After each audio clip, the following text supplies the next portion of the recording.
راقبوا هذا الراكب المكسيكي يصعد حافلة مخصصة للنساء فقط في شوارع مكسيكو سيتي عاصمة المكسيك.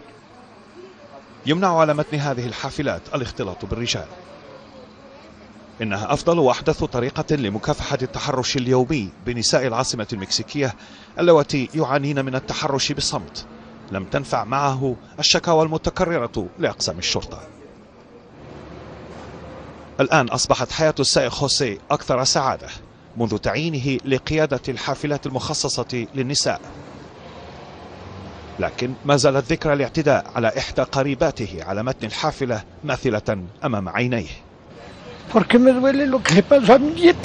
يؤلمني تذكر ما حدث ذلك اليوم وأبكي كلما تذكرت. ذلك اليوم اعتقل المعتدون وأطلق سراحهم بسرعة بسبب الرشوة.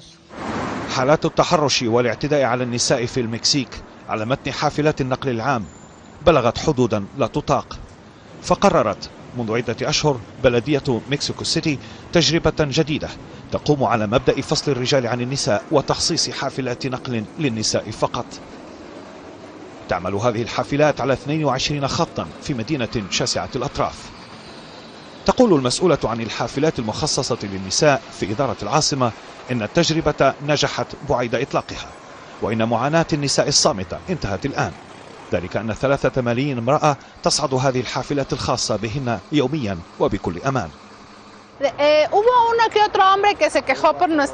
احتج بعض الرجال على موقعنا الإلكتروني وقالوا إن قرار منع الاختلاط وتخصيص حافلات للنساء فقط تمييز. نعم إنه تمييز، ولكنه تمييز إيجابي. تجربة الحافلات الخاصة بالنساء فقط مستمرة الآن في العاصمة مكسيكو سيتي.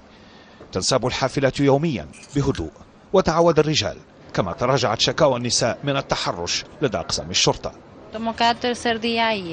هذا ثالث يوم أركب هذه الحافلات المخصصة للنساء، وهي أفضل بكثير من الحافلات المختلطة مع الرجال، فبعضهم يتحرش بالنساء بشكل مقزز.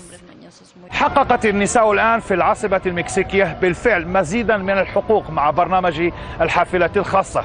نجحوا هذا البرنامج الذي بدأ قبل أشهر قليلة فقط يدفع مجلس البلدية المحلي للتفكير في توسيعه إلى باقي المدن المكسيكية. ربما قريبا نرى هذا البرنامج ومثيلا له في باقي عواصم أمريكا الشمالية. هناك أيضا في الدول المجاورة للمكسيك النساء يعانين أيضا من التحرش لفظا وسلوكا. ناصر حسيني، الجزيرة، مكسيكو سيتي، المكسيك.